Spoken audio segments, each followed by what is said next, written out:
Amables televidentes, muy buenas noches. Bienvenidos a Congreso y Sociedad, el programa institucional de la Secretaría General del Senado de la República. Hoy nuestro invitado es un destacado miembro del Senado de la República, el senador Milton Rodríguez, oriundo de la provincia de Cundinamarca, y uno de los más destacados congresistas en su exposición, en la presentación de iniciativas de origen parlamentario y fundamentalmente en el control político. Bienvenido a Congreso y Sociedad, senador Milton Rodríguez. Muchas gracias, Néstor. Un saludo fraterno para todos los amables televidentes que nos ven hasta ahora. Me sorprende, la suya es una vertiginosa carrera política, pero que se inició muy temprano. A los 18 años llega usted al Consejo del municipio de Huasca, su municipio nativo. Así es, Néstor. Nosotros llegamos muy jóvenes a incursionar en la vida política. Después corremos con la suerte de llegar también muy temprano a la Asamblea de Cundinamarca, que es una escuela muy importante. La Duma departamental es casi como un congreso pequeño de un departamento quizá de los más importantes del país, como es Cundinamarca. Allí tuvimos la posibilidad de estar 2 periodos. Yo llego a los 21 años a la Asamblea. Tal vez en la historia fui el diputado más joven de Colombia, porque antes la Constitución establecía un límite de edad de 25 años para ir a la Asamblea. Luego la Constitución del 91 lo bajó a 21 años y nos permitió a una generación completa de jóvenes poder llegar muy temprano a las asambleas departamentales. Entonces yo llegué temprano a la Asamblea. Luego aspiré en el año 2000 a la gobernación de Cundinamarca. ¿A qué edad, senador Rodríguez? Yo tenía 26 años cuando aspiré a la gobernación de Cundinamarca. Obtuve una votación muy importante, de cerca de 100.000 votos. Y después viene toda la historia parlamentaria. Llego a la Cámara de Representantes en el 2002, por primera vez, en un primer periodo. Luego llego al Senado de la República y llevo 3 periodos consecutivos en el Senado de la República, incluido este periodo del 2014 al 2018. ¿Fue una vocación temprana la vocación política o viene por ancestro familiar? Bueno, a ver, yo me he dedicado desde muy pequeño a la música, estudié en el Conservatorio Nacional, pero siempre me han apasionado las humanidades y las ciencias sociales. Yo terminé mi bachillerato de 15 años, allí ingresé a la Universidad Javeriana, allí tuve la oportunidad de estudiar Derecho y eso pues obviamente le da a uno una perspectiva de formación amplia. Sobre todo yo tuve una vocación inmensa por el derecho público y tuve profesores como Fernando Carrillo, Néstor Humberto Martínez, Fernando Londoño Hoyos, de diferentes tendencias, pero muchos de ellos han sido protagonistas de la vida nacional. Y de alguna manera eso me empezó a formar como un abogado interesado en la cosa pública, en la gestión administrativa. Y eso me permitió que comenzara a incursionar en las corporaciones públicas desde muy temprana edad.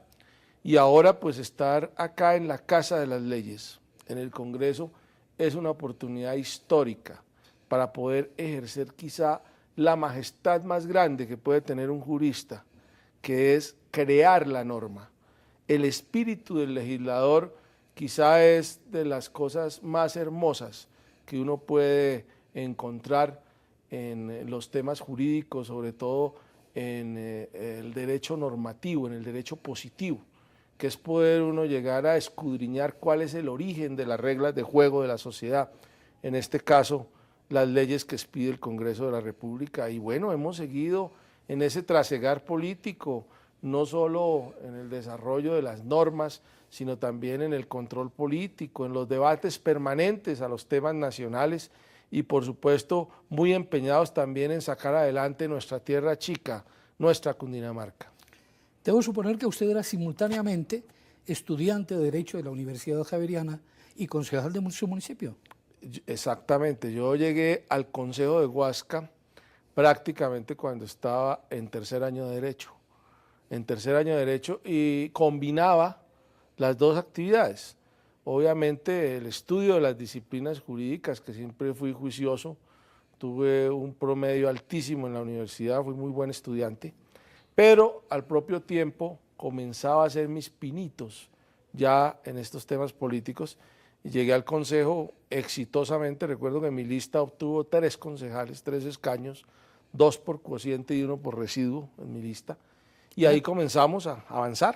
En aquel entonces dentro del Partido Conservador. En ese entonces en el Partido Conservador, así es.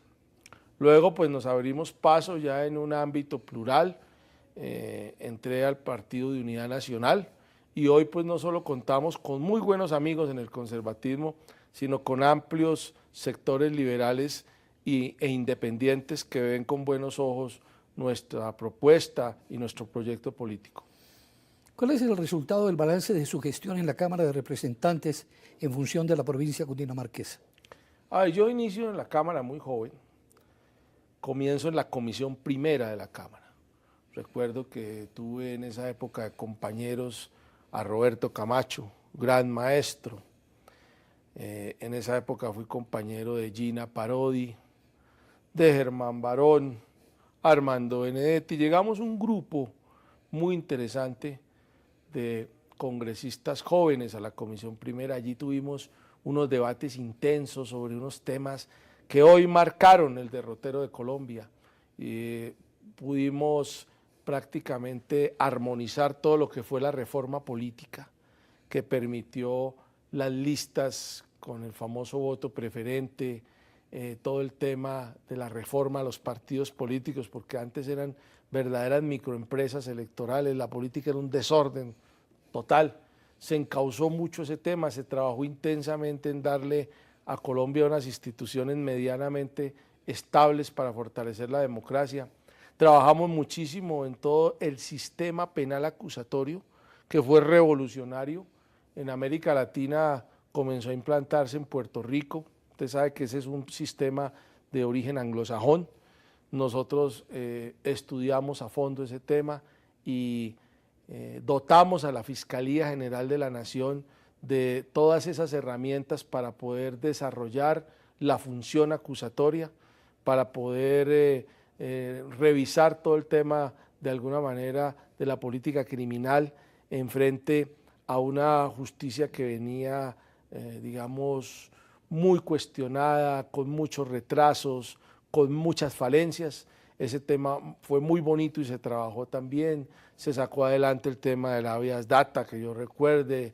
Bueno, se hicieron una serie de reformas, se ajustaron varios códigos y en Cundinamarca pues se trabajaron múltiples temas. Yo recuerdo que en esa época nosotros trabajamos con varios gobernadores, con Leonor Serrano de Camargo, con Andrés González, entre otros, y pues se hizo una labor muy importante, se lograron gestionar obras y proyectos de gran trascendencia para Cundinamarca, se fortaleció la Universidad de Cundinamarca, que es la universidad pública de los cundinamarqueses. Desde esa época se comenzó a gestar el Transmilenio para Soacha, que es tal vez la ciudad más importante de Cundinamarca, la más poblada.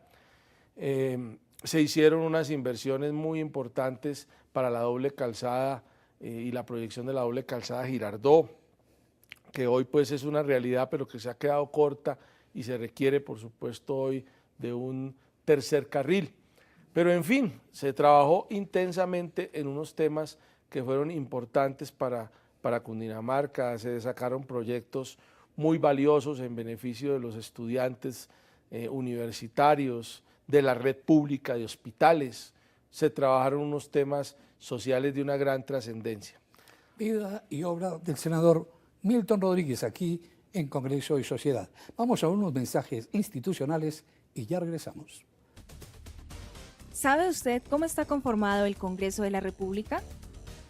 El Congreso de la República está conformado por 2 cámaras, el Senado con 102 miembros elegidos a nivel nacional y la Cámara de Representantes compuesta por 166 integrantes elegidos en los departamentos. A su vez, el Congreso está dividido en 7 comisiones constitucionales que se especializan en temas para facilitar el trámite legislativo y de reforma constitucional. Entre los temas más relevantes que tratan las comisiones son la Comisión Primera, Reformas a la Constitución y Derechos Fundamentales, La Comisión Segunda trata temas internacionales y de seguridad nacional. La Comisión Tercera, Impuestos y Crédito Público. La Comisión Cuarta, Presupuesto. La Comisión Quinta, Temas Agrarios y de Medio Ambiente. La Comisión Sexta, Servicios Públicos, Educación y Cultura. Y la Comisión Séptima, Salud y Vivienda. Encuentra más información en nuestro portal web. Canal Congreso. Aquí vive la democracia. A mí me han estigmatizado por el color de mi piel. Mandi abuela no que le minú. Yo he sido testigo de la discriminación racial. Alguna vez recibí comentarios racistas en pleno siglo XXI. Desde este 2015 empezó el Decenio Internacional de los Afrodescendientes en el mundo. Por el reconocimiento, la justicia y el desarrollo. Ya es tiempo de decir de manera definitiva no al racismo. No al racismo. No al racismo. Yo le pongo la cara al racismo. Yo le pongo la cara al racismo. Yo le pongo la cara al racismo. Yo le pongo la cara al racismo.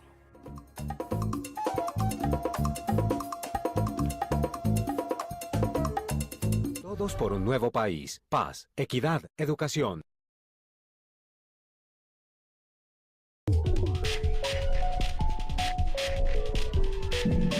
Don Chucho, ¿me regaló una mogolla chicharrona? Partida en dos. Hermano, le tengo una idea de negocio. Cuente. Vendamos canales de televisión. ¿Eso cómo es? Muy sencillo. Conectamos un cable al servicio de televisión que su mujer paga. Ese cable lo pasamos por encima de los techos del barrio y se lo vendemos a los vecinos. ¿Será? Venga, ¿y para eso no necesitamos permisos? ¿Qué permisos y qué 8 cuartos? El mundo es para los vivos. Eso me suena como raro, pero hagámosle. Ahí está la plata para cogerla. Necesitamos un cable coaxial. Eso es de qué. Prestar el servicio de televisión sin permiso es un delito y lo puede llevar a la cárcel. Piénselo, no vale la pena. De nuevo en Congreso y Sociedad con el senador Milton Rodríguez. ¿Cuál fue la primera impresión, el primer impacto que le produjo el resultado del plebiscito, en el cual usted obviamente trabajó por el sí, pero que ganó el no? Hombre, yo pienso que es un ejercicio maravilloso de la democracia. Yo creo que eso es una muestra de que Colombia es una democracia madura, donde se respeta la diversidad del pensamiento diferente. Me parece que la gente se expresó no en contra de la paz, sino de pronto en contra de ese modelo de acuerdo que se había establecido en su momento con las FARC, y eso abrió las puertas para un gran diálogo nacional. Y a mí me gusta lo que está pasando, que las universidades salgan y marchen y se expresen. Eso trae a mis recuerdos lo que hicimos en su momento con Fernando Carrillo en la séptima papeleta. Yo me acuerdo que en 1989 yo cursaba primer año de Derecho en la Universidad Javeriana, cuando en agosto llega ese terrible magnicidio de Luis Carlos Galán y comienzan a temblar las estructuras de todas las instituciones y comenzamos todo ese proceso en las calles para gestar lo que sería posteriormente la Constitución de 1991. Hoy hay un fenómeno similar. ¿En qué sentido? La gente está ávida de la paz. Creo que hay que cerrar ese capítulo negro de casi 4, yo diría 5 décadas de guerra, y me parece que llegó un momento para buscar la reconciliación nacional, pero obviamente poniéndonos de acuerdo todos los colombianos, las iglesias cristianas, los sectores independientes, y yo veo un diálogo permanente sobre ese tema. Hay unos puntos álgidos como la justicia transicional, el tema de la elegibilidad, pero ya nos pusimos de acuerdo por lo menos en que no se debe tocar el modelo económico porque esa debe ser de alguna manera la consecuencia del debate político posterior al conflicto, es decir, que son temas que tendrán que liderarse en la arena política, pero que no se pueden imponer en una constitución y en un bloque de articulado de acuerdo. Me parece que se han avanzado en algunos temas de revisar el sector agropecuario, que es un sector que está abandonado en Colombia. Una de las grandes causas de la injusticia en Colombia, de la desigualdad, de los problemas tan graves que tenemos en materia social, ha sido el abandono del campo colombiano. Eso ha hecho que miles de familias hayan emigrado a las ciudades a engrosar esos cinturones de miseria y a generar más pobreza, más desempleo, más dificultades. Entonces me parece que eso fue positivo para el país. El país hoy es un país joven, a diferencia de las democracias europeas. Esta es una democracia joven de cerca de 200 años, una democracia bicentenaria, pero muy sólida en América Latina, y esta es una prueba de fuego que tenemos los colombianos, así como el plebiscito del 57 marcó un hito, así como la Constitución del 91 fue tan importante. Este acuerdo de paz que se va a firmar en este milenio, por supuesto, que va a ser para mejorar las condiciones de una nueva generación que va a poder desarrollar su vida en un ambiente de paz como cualquier nación civilizada. ¿Y es optimista frente a la renegociación de esos acuerdos en un plazo casi inmediato? No es fácil, y van a quedar, como en toda negociación, van a quedar algunas partes satisfechas, otras inconformes, pero lo más importante es que nosotros avancemos en ese gran diálogo nacional.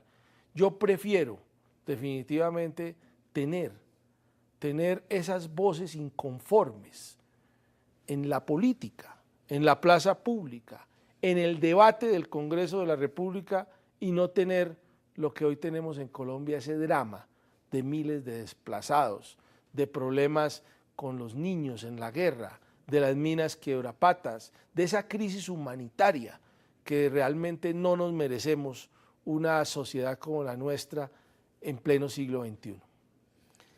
El acuerdo también debe ser extensivo, se supone, al Ejército de Liberación Nacional. ¿Cómo ve esas negociaciones y las crisis que está atravesando? Debe ser integral, la paz tiene que ser integral. Si quedan cabos sueltos, no va a haber paz en Colombia. De manera que yo creo que es muy importante que el Ejército de Liberación Nacional también pueda incorporarse a una negociación, pero eso sí, sobre la base de 0 secuestros. Por eso me parece que fue muy positiva la declaración del gobierno en el sentido de que no llegaba a la mesa de negociación mientras no se liberara a nuestro compañero Odín Sánchez, que además fue compañero mío en el Congreso de la República, representante a la Cámara por el departamento del Chocó, de mi partido, el partido de la U, y a mí me parece que bajo esas circunstancias no se puede iniciar una mesa de diálogo mientras persistan esos delitos deplorables que todas las sociedades contemporáneas en el mundo rechazamos, como es el caso del secuestro. El momento político, reflexiones sobre la paz y la trayectoria de un senador de la República de 43 años con una gran realización al interior del Congreso y una muchísima proyección. Ya hablaremos del futuro del senador Milton Rodríguez. Vamos a algunos mensajes institucionales. ¿Sabe usted quién puede presentar proyectos para que se conviertan en ley? En Colombia pueden presentar proyectos de ley los senadores y representantes a la Cámara, los ministros, las altas cortes, entre otros altos funcionarios del Estado, quienes poseen iniciativa legislativa. También la iniciativa legislativa es un mecanismo de participación que faculta a los ciudadanos, a concejales o diputados del país a presentar proyectos de ley o de reforma a la Constitución. Para presentar una iniciativa popular por parte de los ciudadanos se debe elegir un comité promotor de la propuesta e inscribir la solicitud. Luego se debe recolectar un número de firmas válidas igual o superior al 5% del censo electoral. Si se cumplen estos requisitos, la registraduría expedirá la certificación. Con esto, el proyecto de ley o de reforma a la Constitución podrá ser radicado en las secretarías del Congreso y deberá iniciar su trámite con mensaje de urgencia para que tenga prioridad sobre los demás proyectos. Encuentra más información en nuestro portal web. Canal Congreso. Aquí vive la democracia. Papá, ¿para qué sirve la Armada Nacional? Una de las funciones principales y más reconfortantes de la Armada Nacional es salvar vidas en el mar. Con entereza y valor, efectuamos rescates en alta mar.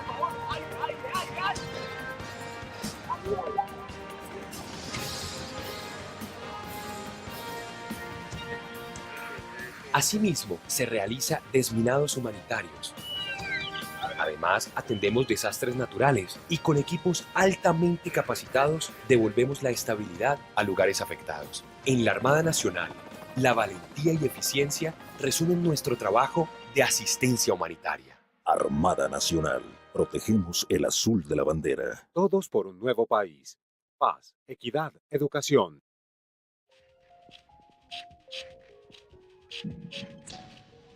Regresamos a un segmento final con el senador Milton Rodríguez aquí en Congreso y Sociedad. Senador Milton Rodríguez, usted tiene muchísimas especializaciones, es un devoto del estudio. Eso le ha permitido, pues obviamente, operar con mucha propiedad aquí al interior del Congreso de la República. ¿Cuáles son esas especializaciones y cuál es su próxima meta y objetivo político? A ver, nosotros iniciamos muy temprano en el estudio del derecho y hemos hecho especializaciones en varios ámbitos, en el tema del derecho administrativo y constitucional, en el derecho penal, me especialicé en la Universidad del Rosario, al igual que en derecho ambiental. También nos especializamos en gestión pública en la Universidad de los Andes. Es decir, nos hemos preparado, son cerca de 5 especialidades que tenemos en diversos temas, lo que nos permite tener el bagaje para discutir. Por ejemplo, ahora en la Comisión Quinta, que tuve la posibilidad de presidirla, hablar con propiedad sobre los temas de la crisis mineroenergética, ahora que estuvimos a puertas de un racionamiento, que hay problemas tan graves como los de Electricaribe, como las de las dificultades que se presentan en Cundinamarca con el costo de las tarifas, los temas ambientales. Soy un apasionado de esos temas, participé con el exministro Juan Lozano en la cumbre de Bali sobre cambio climático y soy un conocedor de esos temas precisamente. Ahora tenemos un gran debate sobre el río Bogotá. Hemos estado empeñados, por supuesto, en sacar adelante una gran reforma al Sistema Nacional Ambiental. Los temas del sector agropecuario, que los estamos estudiando juiciosamente, donde creemos que está la génesis del conflicto colombiano. Y creo que esos insumos, esas herramientas en materia jurídica nos ha permitido hacer una gran labor en el Congreso de la República. Hacia el futuro, pues, ¿qué queremos? Queremos de alguna manera trabajar intensamente en desarrollar este periodo del Congreso con una gran labor en el control político y trabajando inmensamente por los sectores rurales, por la provincia colombiana, en lo que nos quedan, en estos cerca de 20 meses que nos quedan de Congreso. Ya la vida, Dios y el destino nos depararán otras latitudes. No descartamos volver a pensar en el tema de Cundinamarca, queremos volver a revisar el tema de nuestro departamento, es el terruño que nos vio nacer. A Cundinamarca le debemos todo, le debemos tantas dignidades, tantas oportunidades y vale la pena también que revisemos qué podemos hacer ahora nosotros por que tiene que volver a ser el primer departamento del país. La gobernación del departamento de Cundinamarca definitivamente un sueño. Hombre, más que un sueño, me parece a mí que es una pasión y una vocación de servicio hacia nuestros compatriotas. Me parece que nos hemos preparado muchos años para ese importante reto y lo haríamos por amor con la provincia, lo haríamos, por supuesto, con muchísimo conocimiento y con una vasta experiencia después de un recorrido político de tanta responsabilidad, pero sobre todo lo haríamos con seriedad y con compromiso de que tenemos que mejorar las condiciones de vida de más de 2 millones de habitantes que hoy habitan en ese hermosísimo territorio que es Cundinamarca. Amor y pasión que imprime usted a todos sus actos. ¿La música la ha abandonado? No, para nada.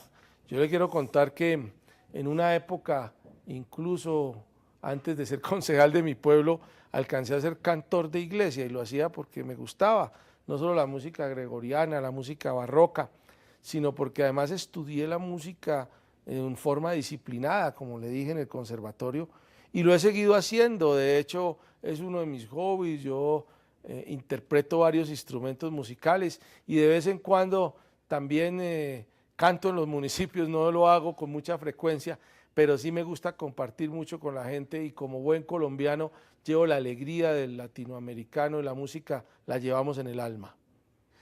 Además de la música, la literatura, ¿qué otras lecturas diferentes a las necesarias del aspecto político y de estos temas públicos? Hombre, a mí me fascina la historia, porque yo creo que nosotros no podemos concebir el futuro si no miramos el pasado.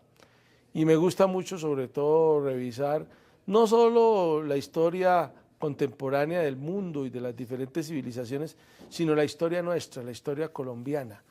Nosotros somos una sociedad que hemos tenido muchas dificultades, que en medio de guerras, de muchísimas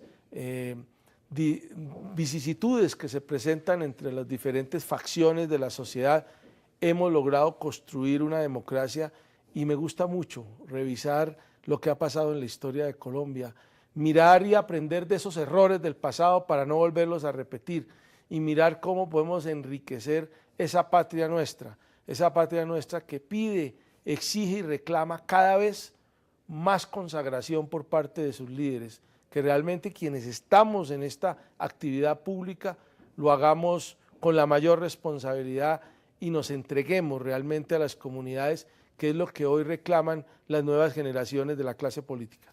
Personajes políticos de la historia de Colombia y del mundo. Hombre, Gaitán, un orador, un luchador indiscutible. Guillermo León Valencia, un hombre que representó a la provincia y luchó muchísimo por la ruralidad colombiana. Me parece que acá en Latinoamérica ha habido unos líderes muy importantes, desde Martin Luther King, que generó toda una revolución en Norteamérica, hasta mirar algunos líderes contemporáneos de la historia nuestra, de la historia reciente, que me parece que son muy importantes y que han marcado la pauta. Por ejemplo, el mismo Álvaro Uribe es compañero y colega nuestro, polémico y controversial, pero sin duda alguna pasó a la historia. Uno no puede desconocer ni negar su liderazgo, y de la misma manera así hay muchos otros personajes en América Latina que hay que entenderlos, hay que, por ejemplo, me parece a mí el papel que han desempeñado ahora las mujeres, pero la señora Bachelet en Chile, me parece que ha logrado un liderazgo, sobre todo en el anterior gobierno. No fue fácil porque todas las reelecciones generalmente generan dificultades, pero me parece que es una mujer batalladora, interesante, y creo que hay muchos líderes. Gabriel García Márquez, el padre de la literatura, digamos, latinoamericana, me parece que también nos dio grandes enseñanzas, y hay muchos intelectuales en Latinoamérica, Vargas Llosa y muchos otros, que hay que leerlos, que hay que aprenderlos.